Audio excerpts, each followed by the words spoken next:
నమస్కారం, వార్తలకు స్వాగతం. ముందుగా ముఖ్యాంశాలు. YCP leader Ambati Rambabu press meet, పలు అంశాలపై వివరణ.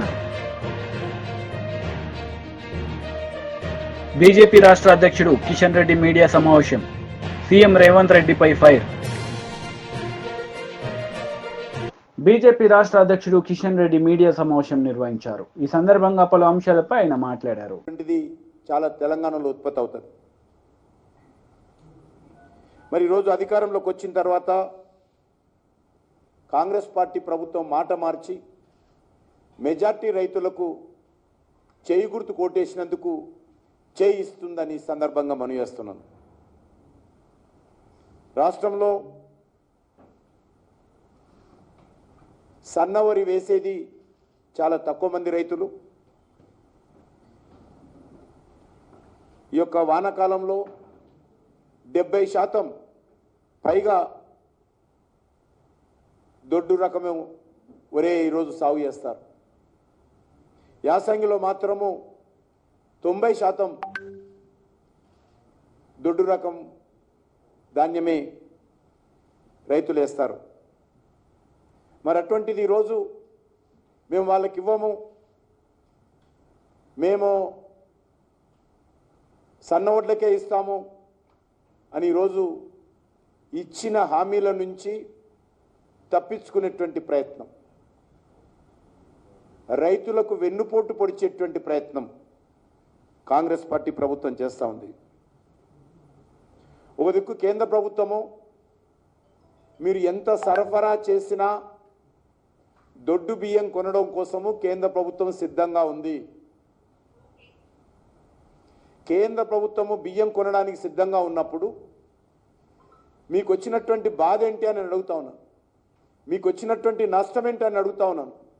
మీ రాష్ట్ర అవసరాలకు కావాలంటే అదనంగా సన్నబియ్యం సేకరించండి, కానీ కేంద్రము కొంటానన్నటువంటి ఎంఎస్పి ప్రకారము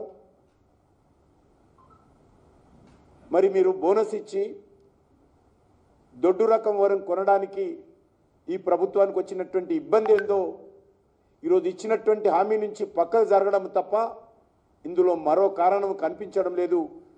ఈ యొక్క మోసం చేయడం తప్ప ఇంకో సమస్య లేదని సందర్భంగా మనవి చేస్తున్నాను. ఈరోజు కేంద్ర ప్రభుత్వము తెలంగాణ రాష్ట్రం నుంచి వరి ఎంత ఉత్పత్తి అయినా ఆ ఉత్పత్తికి సంబంధించి ప్రతి నయా పైసా చెల్లించడానికి సిద్ధంగా ఉంది. అది దొడ్డు బియ్యం కానీ, సన్న బియ్యం కానీ, బాయిల్ రైస్ కానీ, ఏదైనప్పటికీ కూడా గత సంవత్సరం మీకు తెలుసు బాయిల్ రైస్ విషయంలో ఢిల్లీకి వచ్చి ధర్నాలు చేశారు కాంగ్రెస్ టీఆర్ఎస్ పార్టీ నాయకులు. కానీ ఆ బాయిల్ రైస్ విషయంలో కూడా ప్రధానమంత్రి గారు తెలంగాణ రైతాంగానికి సంబంధించి సమస్యను దృష్టిలో పెట్టుకొని బాయిల్ రైస్ కూడా ఎంత వచ్చినా కూడా కొనాలని చెప్పి ఆదేశాలు ఇవ్వడం జరిగింది. ఈరోజు అన్ని రకాలుగా నరేంద్ర మోడీ గారి ప్రభుత్వము తెలంగాణ రైతులకు అండగా నిలబడుతున్నప్పుడు మరి ఈరోజు దేవుడు వరమిచ్చినా పూజారి అడ్డుకున్నట్టుగా ఈరోజు కేంద్ర ప్రభుత్వము అన్ని రకాలుగా చివరి గింజ వరకు కూడా న్యాయ. విద్యాశాఖ మంత్రి బొత్స సత్యనారాయణ మీడియా సమావేశం నిర్వహించారు. ఈ సందర్భంగా పలు అంశాలపై ఆయన మాట్లాడారు. వెంటనే కూర్చోబెట్టి పిలిచి ఇచ్చి ఆడి ఖాతాలు రాస్తాడు. ఎందుకు ఓడతానికి టెన్షన్ వస్తుంది కాబట్టి. అది వాళ్ళ ఊర్లో ఉన్న గౌరవం. వృద్ధుడికి కానీ, వికలాంగుడికి కానీ, మహిళకి కానీ, వితంతుకు కానీ అందరికీను ఇందుకు టైం బౌండ్ గా వాళ్ళకి వస్తుందనే నమ్మకంతో వాళ్ళ దాంతో వాళ్ళ విలువ ఎంత పెరిగింది గ్రామాల్లో, ఆ కుటుంబంలో కానీ. మరి నువ్వు 50,000 అప్పుడు 10 రూపాయల టిఫిన్ కొట్టుకి ఇవ్వడం మానేస్తావు. అయినా అడిగి బిలీవ్ చేయడు. ఈ జీతం వస్తాడే కూడా తాలూకా ఆ ఛానల్ ఎండి ఇస్తాడు, ఎవడు జీతాలు వాళ్ళు హెచ్ఓడి ఇస్తాడు, ఎప్పుడు ఇస్తాడు, ఎప్పుడు ఇస్తాడు, ఎప్పుడు వస్తుందో. కానీ ఇది మాత్రం 1వ తారీఖు వచ్చేస్తుంది. నాకు 1వ తారీఖు మధ్యాహ్నం 12 గంటలకల్లా నా డబ్బులు వచ్చేస్తుంది నమ్మకం. అది గ్రేట్ చేసేది, అది గ్రేట్. ఇంతేకాకుండా ఇవాళ ఇండియాలో దేశంలో ఏదైనా ఒక విషయాన్ని క్షేత్రస్థాయికి తీసుకెళ్ళిన ఆంధ్రప్రదేశ్లో వెళ్తున్నంత డెలివరీ సిస్టమ్ ఇండియాలో ఎక్కడ లేదు. మన సచివాలయం వాలంటరీ వ్యవస్థ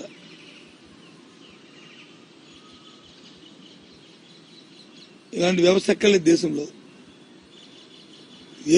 నీకు ఏ వెరిఫికేషన్ కావాలన్నా, ఏ క్యాలిక్యులేషన్ కావాలన్నా, లేదు ఏదైనా ప్రజలకు తెలియ చెప్పాలన్నా, లేదా ప్రజలకు వచ్చి ఏదైనా వాళ్ళతో చేయించాలన్నా ఇంత వ్యవస్థ ఎక్కడ ఉంది? ఉదాహరణ మనం అది చూసాం కదా, ఇది కరోనా వచ్చినప్పుడు, మన ఆరోగ్య సురక్ష జరిగినప్పుడు అంత పెద్ద ఎత్తున జరిగింది.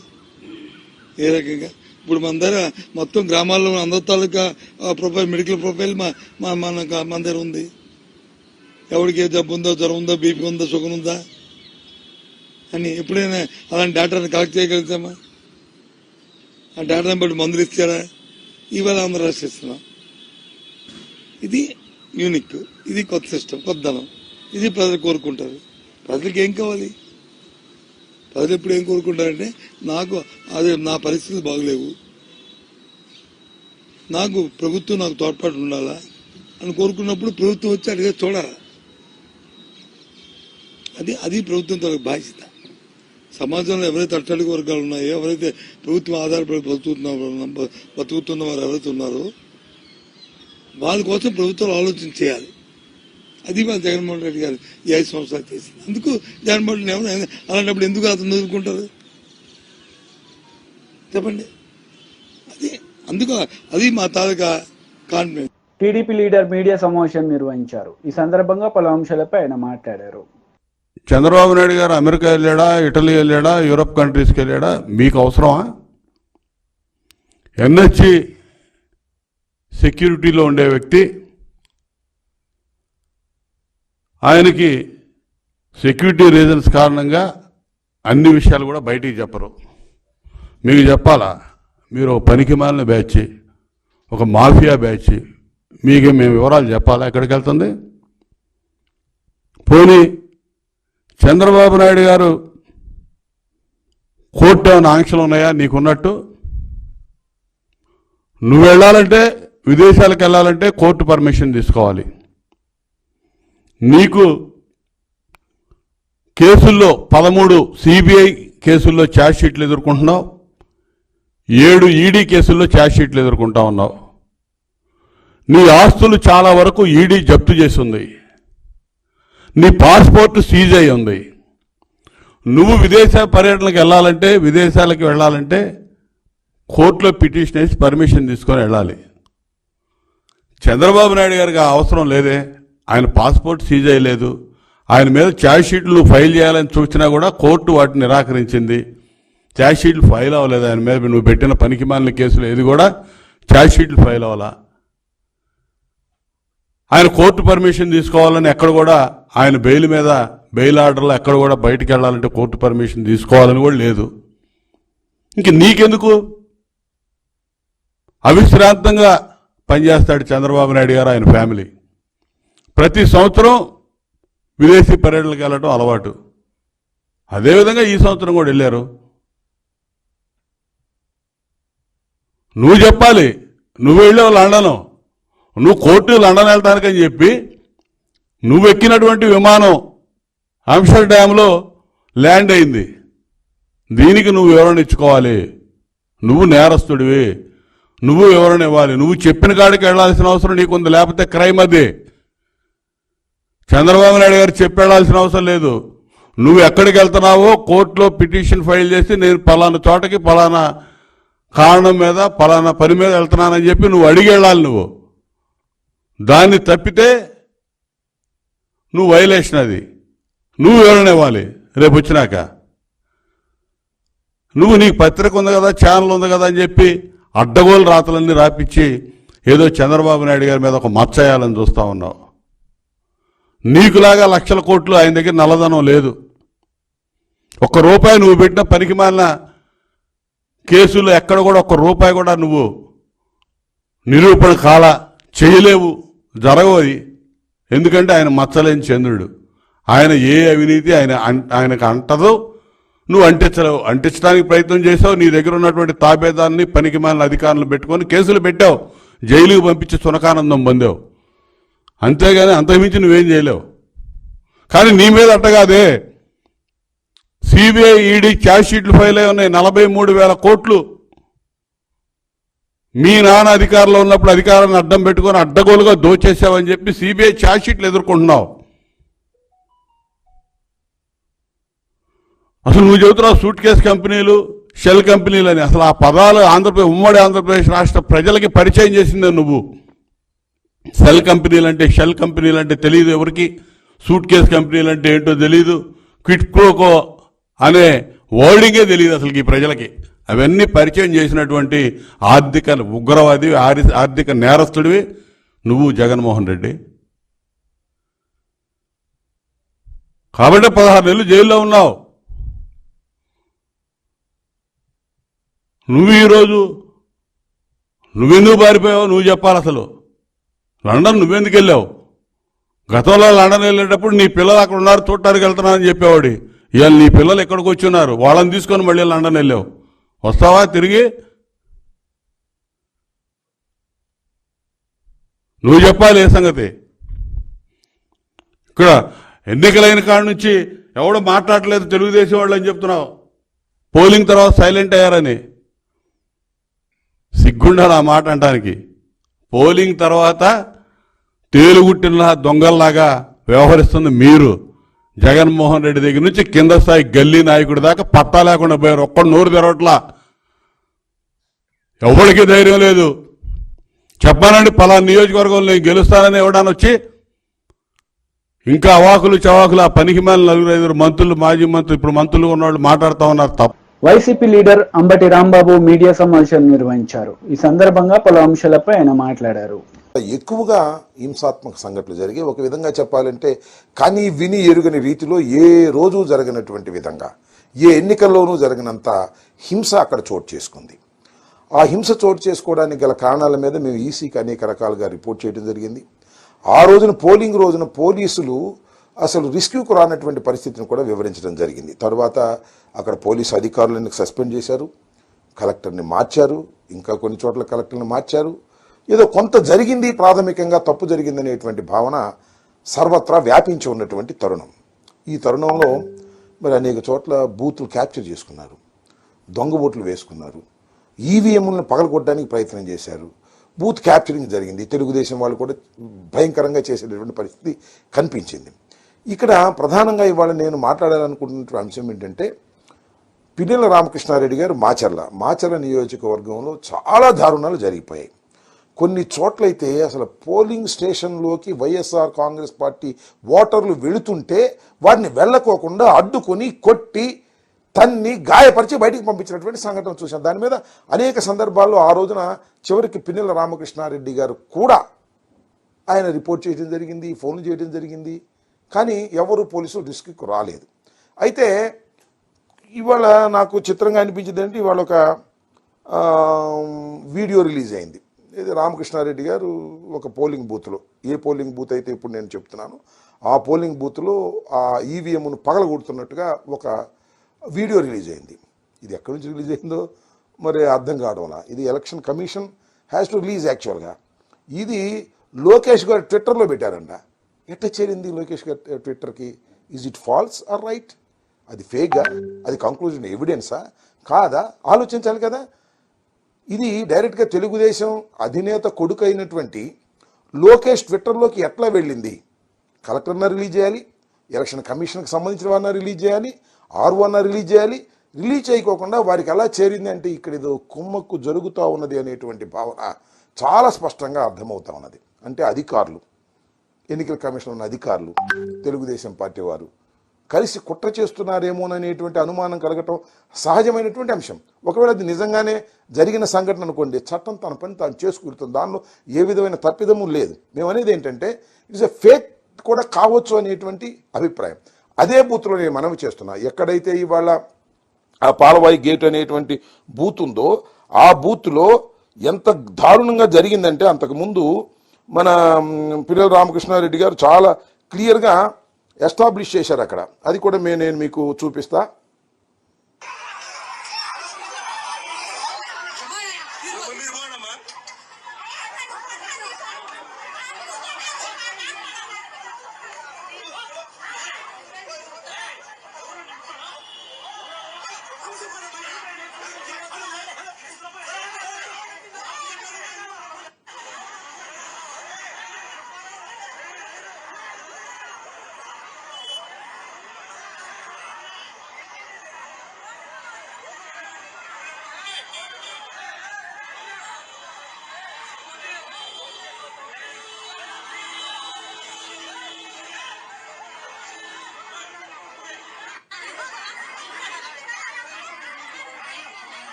ఓటర్లు ఆ బూత్లోకి వెళ్ళి స్వేచ్ఛగా ఓటేస్తే ఒప్పుకోనటువంటి పరిస్థితి, బూత్ బయట హింసించి తరిమేస్తున్నటువంటి సందర్భం. దీని మీద పిన్నెల రామకృష్ణారెడ్డి గారు రిపోర్ట్ చేశారు. But nobody is caring that. ఎవరు పట్టించుకున్నటువంటి పరిస్థితి ఏంటి? What is this? ఏం జరుగుతుంది అక్కడ? ఏం జరిగింది అక్కడ? ఇది కుట్రపూరితంగా వైఎస్ఆర్ కాంగ్రెస్ పార్టీకి అనుకూలమైనటువంటి బూతుల దగ్గర బయట గొడవ జరుగుతున్నా కూడా పోలీసులు పట్టించుకోకుండా ఉండేటటువంటి పరిస్థితి వచ్చింది. ఇది వాస్తవమైనటువంటి విషయం. దీని మీద ఏమి తీసుకునేటువంటి పరిస్థితి. నేను ఇంకోటి కూడా ఈ సందర్భంగా నేను మనవి చేస్తున్నా. చాలా నియోజకవర్గాల్లో బూత్ క్యాప్చరింగ్ జరిగాయి. నా కాన్స్టిట్యున్సీలో కూడా బూత్ క్యాప్చరింగ్ జరిగి తెలుగుదేశం వాళ్ళు ఓట్లు వేసుకున్నారు.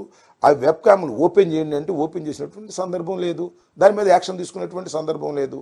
ప్రధానంగా నేను ఇవాళ అడుగుతున్నటువంటి ప్రధానమైన ప్రశ్న ఏమిటి అంటే, పిన్నెల రామకృష్ణారెడ్డి గారు దాన్ని పగలగొట్టాడని చెప్పబడుతున్నటువంటి వీడియో ఫేక్ వీడియోనా, కరెక్ట్ వీడియోనా? నెంబర్ 1.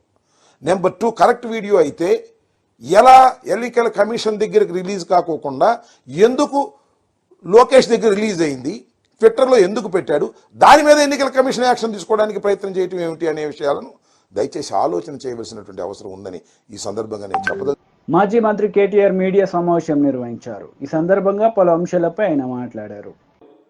కాంగ్రెస్ పార్టీ ఏదైతే భూతల స్వర్గమైపోతుంది మాకు ఓటేస్తే అని చెప్పి హామీలు ఇచ్చిందో, 6 గ్యారంటీలు 420 హామీలు ఇచ్చి మరి ఊకదంపుడు ఉపన్యాసాలు ఇచ్చి ఒక భ్రమపూరితమైన వాతావరణం కల్పించిందో, అందులో హనుమకొండలో, ఉమ్మడి వరంగల్ జిల్లాలో చాలా చోట్ల 10 నియోజకవర్గాల్లో మనం ఓటమి పాలైనాం. సరే, రాజకీయాల్లో అధికారం ఎవరికి శాశ్వతం కాదు. పర్మనెంట్గా సీట్లో ఎవరు కూర్చోరు. అప్పుడప్పుడు మార్పు కూడా మంచిదే. కానీ ఇప్పుడు ఏ రకమైన మార్పు వచ్చింది తెలంగాణలో అనేది విద్యావంతులైన మీరు, విఘ్నులైన మీరు, విచక్షణతో ఆలోచించే మీరు దయచేసి ఆలోచించాలని చెప్పి నేను కోరుతా ఉన్నాను. ఎందుకంటే ఏ సమాజానికైనా విద్యావంతులు, చదువుకున్న వాళ్ళు మీరే టార్చ్ బేరర్స్. ఎందుకంటే సమాజానికి సరైన దిశలో నడిపించుకొని తీసుకుపోయేది మీరే. ఎందుకంటే సామాజిక స్పృహ, అవగాహన, సమాజంలో ఏం జరుగుతుంది అనే ఒక చైతన్యంతో కూడిన ఆలోచన ఇవన్నీ ఉన్న వాళ్ళే విద్యావంతులు. అందుకే నేను మిమ్మల్ని అడుగుతా ఉన్నా. ఇందాక రైతు బిడ్డలు ఎంతమంది అంటే దాదాపు ఈ హాల్లో 70-75% మంది చేతులు లావట్టింది. నేను అడుగుతా ఉన్నా, రైతు బిడ్డలైన మా గ్రాడ్యుయేట్లను ఏం చెప్పినారు?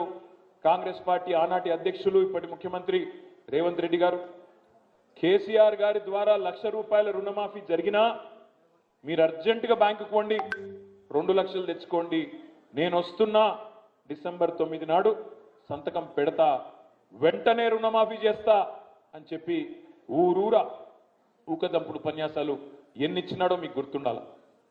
ఈరోజు మరి అధికారంలోకి వచ్చి 5 నెలలు దాటిపోయింది, 6వ నెల నడుస్తూ ఉన్నది.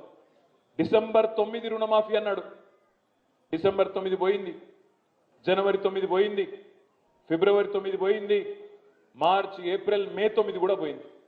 ఇంకా తొందరలో జూన్ 9 కూడా రాబోతా ఉంది. మరి జరిగిందా రుణమాఫీ? జరిగిందా? కేసీఆర్ 10,000 ఇస్తున్నాడు రైతు బంధు, నేను 15,000 ఇస్తా అన్నాడు రైతు భరోసా. ఒక్కరికన్నా వచ్చిందా రైతు భరోసా?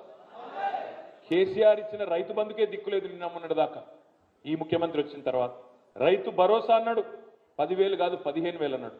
మరి కేసీఆర్ గారు ఉన్నప్పుడేమో ఆనాడు రైతు బంధు వచ్చేది, టైంకి వచ్చేది. ఏ టైంకి వచ్చేది? నాట్లేసే టైంకి వచ్చేది. ఈయన రేవంత్ రెడ్డి వచ్చినాక ఎప్పుడు వచ్చింది రైతు బంధు? ఓట్లేసే టైంకి వస్తున్నది. డిసెంబర్లో పడాల్సిన రైతు బంధు మేలో వేసి అది కూడా ఘనకార్యం అన్నట్టు జబ్బలు తెరుచుకుంటున్నాడు ముఖ్యమంత్రి. ఇంకొక మాట చెప్పిండు అన్నాడు, కేసీఆర్ భూస్వాములనే చూసుకుంటుండు, నేను కౌలు రైతులకు ఇస్తా రైతు భరోసా అన్నాడు. 15,000 ఇస్తా అన్నాడు. రైతు కూలీలను నెలకు 1,000 రూపాయలు ఇస్తా అన్నాడు. ఒక్కటన్నా జరిగిందా? జరగకపోగా నిన్న ఎంత పెద్ద మోసం జరిగిందో ఒక్కసారి ఆలోచించండి. ఎన్నికలకు ముందేమో 500 రూపాయల బోనస్ కింటాల్కు 500 బోనస్ అన్నాడు. మేనిఫెస్టోలో ఏం పెట్టిండు? ఎంఎస్పి 2,183 రూపాయలు ఉన్నది. మేమిచ్చే బోనస్తో కలిపితే రైతులకు 2,683 రూపాయలు వస్తుందని చెప్పి అందులో పెట్టిండు.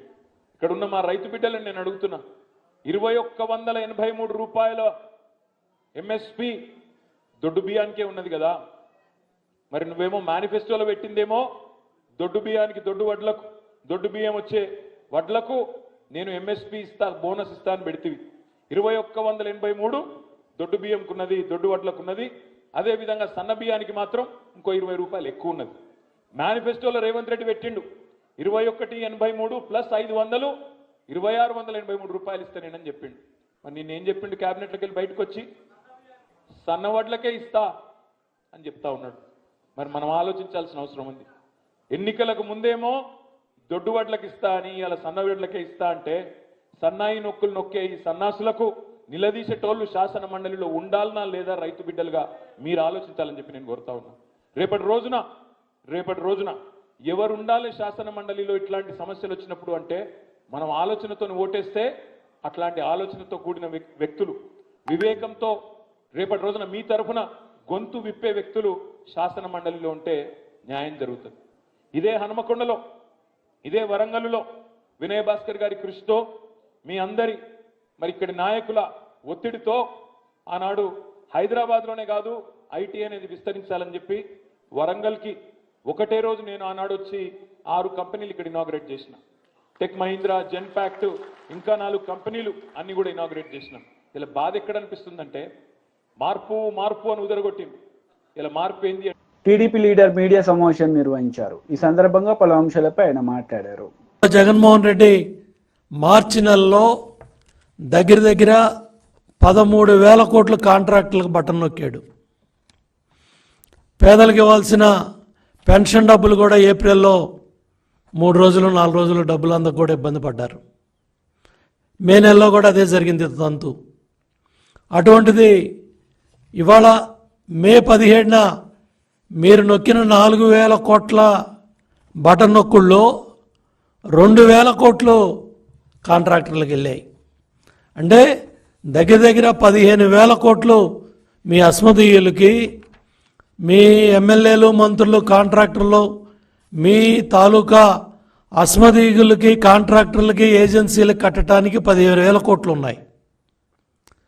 పేదల ఆరోగ్యం ఏదైతే పేద మధ్యతరగతి ఆరోగ్యం హాస్పిటల్స్ కట్టాల్సిన డబ్బులు 1,500 కోట్లకి జగన్మోహన్ రెడ్డి చేతులు రాలా, చీఫ్ సెక్రటరీకి చేతులు రాలా, ప్రభుత్వ సంబంధిత అధికారులకు చేతులు రాలా.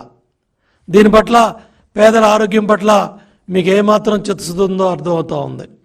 నాసిరకం మద్యం దాగిచ్చారు.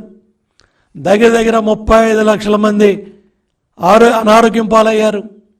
దాంట్లో దగ్గర 30,000 మంది చనిపోయినట్టు కూడా పత్రికల్లో రకరకాల కథనాలన్నీ కూడా మనం చదివాం. ఇవాళ మీరు ఈ హాస్పిటల్స్కి డబ్బులు ఆపి మీ కాంట్రాక్టర్లకి, మీ ఏజెన్సీలకి డబ్బులు నొక్కుంటా ఉన్నారంటే మీ చిత్తశుద్ధి ఏంటో రాష్ట్ర ప్రజలకు అర్థమవుతుందని చెప్పి కూడా నేను తెలియజేస్తా ఉన్నాను.